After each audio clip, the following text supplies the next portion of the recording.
என் இனிய உலகத்தமிழ் மக்களே, தாய்மார்களே, பெரியோர்களே, சிறார்களே, என் அருமைச் சீடர்களே, யோக நண்பர்களே, யோக விரும்பிகளே, உங்கள் அனைவருக்கும் என் இனிய காலை வணக்கம். கலைஞர் தொலைக்காட்சி நிகழ்ச்சியில் நலமுடன் வாழ என்னும் பிரிவில் யோகாசனத்திற்கு அதிக முக்கியத்துவம் தரப்பட்டிருப்பதை நீங்கள் அறிவீர்கள். அதிகாலை வேளையில் இந்த ஆசனத்தை நாம் செய்துவிட்டால் நமக்கு நிறைய பலன்கள் கிடைக்கக்கூடும். நோய் எதிர்ப்பு சக்தி அதிகமாகிறது, நினைவாற்றல் அதிகமாகிறது, நம் உடலில் ஏற்பட்டிருக்கின்ற அத்தனை உறுப்புகளும் செம்மையாக செயல்படுகிறது. நோய் என்பதே வராது. டாக்டரிடம் போக வேண்டிய அவசியமே நமக்கு ஏற்படாது. மருந்தில்லா மருத்துவம். அனைவரும் டாக்டர் ஆகக்கூடிய அற்புத ஆசனத்தை நாம் பழக வேண்டும். அந்த நிலையில் இன்றைக்கு ஒரு அற்புதமான ஆசனத்தை நமது குழந்தைகள் செய்யப்போகிறது. மகாமுத்ரா. முத்திரை என்பது ஆசனங்களில் முக்கியமான ஆசனம். அதிக பலனை தரக்கூடியவர்களுக்கு முத்திரை குத்தப்பட்டிருக்கின்றது. இந்த ஆசனங்களை பாருங்கள்.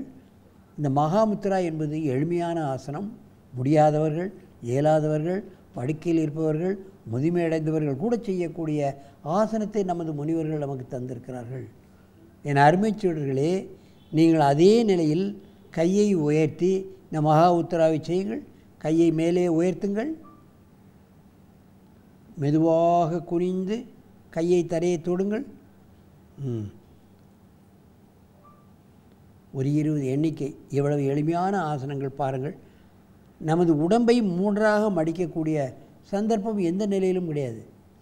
2ஆக கூட மடிக்க முடிய சந்தர்ப்பம் கிடையாது. எங்கே குனிகிறோம், எங்கே நிமிர்கிறோம் கிடையாது. கீழே உட்கார்ந்து சாப்பிடுவதே கிடையாது. அது ஒரு அற்புதமான ஆசனம். கீழே உட்கார்ந்து சாப்பிடுவது ஒரு ஆரோக்கிய விதி. எங்கே சாப்பிடுகிறோம்? டேபிளில் உட்கார்ந்து சாப்பிட்றோம், அப்படியே சாப்பிட்றோம். குனிகிறதுக்கு சந்தர்ப்பத்தையே கொடுப்பதில்லை. நோயை விலை கொடுத்து வாங்கி கொள்ளுவிடும்.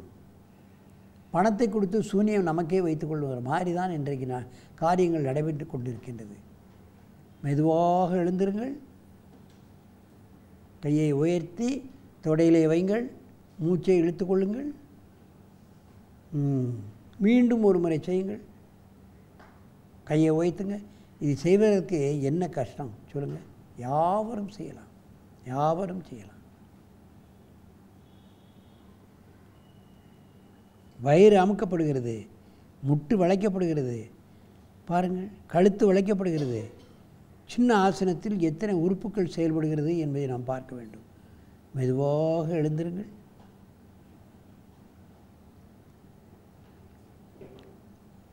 தொடையிலே கையை வையுங்கள். மூச்சை இழுத்து கொள்ளுங்கள்.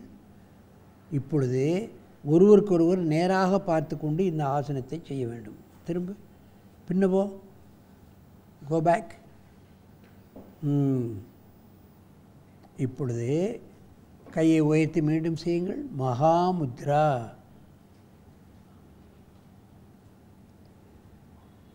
மூன்றாக வளைக்கப்படுகிறது, கவனிக்க வேண்டும், அதுதான் முக்கியம்.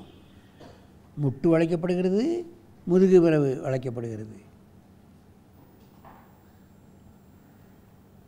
மெதுவாக எழுந்திருங்கள். அப்படியே தொடையில் கையை வைத்து மூச்சை இழுத்து கொள்ளுங்கள். நன்றாக மூச்சை இழுங்கள்.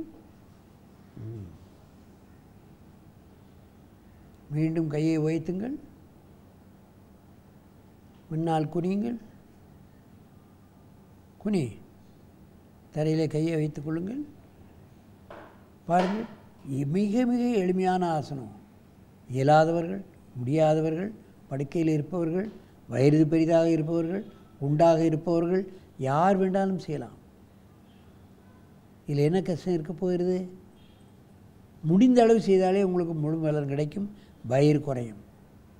வயிறு பெரிதானவர்கள் கூட இந்த ஆசனத்தை பழகலாம். முடிந்த அளவு குனியலாம். அப்படியே நிமிருங்கள். தொடையிலே கையை வைத்து மூச்சு விடுங்கள்.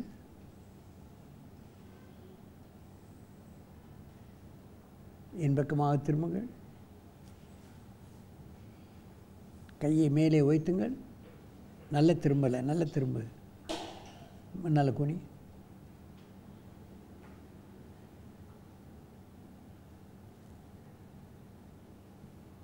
பின்பக்கமாக செய்கிறார்கள் பாருங்கள். கையை உயர்த்துங்கள்.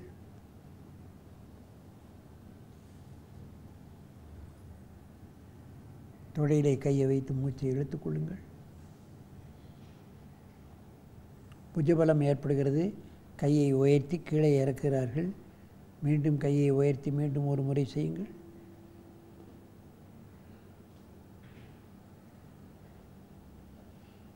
எளிமையான ஆசனங்கள், அதிக பலனை கொடுக்கக்கூடிய ஆசனங்கள், யாவரும் செய்யக்கூடிய ஆசனங்கள். முடியாதவர்கள், இயலாதவர்கள், வயோதிகர்கள், குண்டானவர்கள் அனைவரும் செய்யக்கூடிய அற்புதமான முக்கியமான ஆசனம். மெதுவாக நிமிருங்கள். அப்படியே திரும்பி பத்மாசனத்தில் உட்காருங்கள். என் அருமை பெரியவர்களே, நமது முனிவர்கள் தான் எத்தனை ஆசனங்களை கொடுத்திருக்கிறார்கள். கடுமையான ஆசனங்களை தரவில்லையே. பாருங்கள், சின்ன சின்ன ஆசனங்களை உங்களுக்கு தந்திருக்கிறார்கள். வயது வித்தியாசம் இல்லாமல் பழகக்கூடிய ஆசனங்களை தந்திருக்கிறார்கள். நோயாளிகளுக்கு தந்திருக்கிறார்கள்.